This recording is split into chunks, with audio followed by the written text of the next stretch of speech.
How to insert bullets in Microsoft Word. Hi everyone, welcome to our channel. Watch the video till the end and without further ado, let's dive right into the video.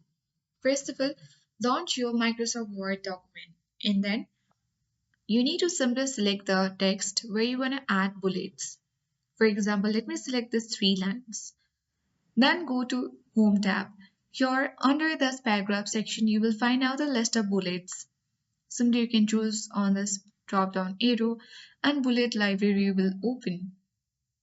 You can choose any of the bullet according to your choice and see the preview as well. So let me choose this one. As you can see that we have successfully inserted the bullets on the three lines.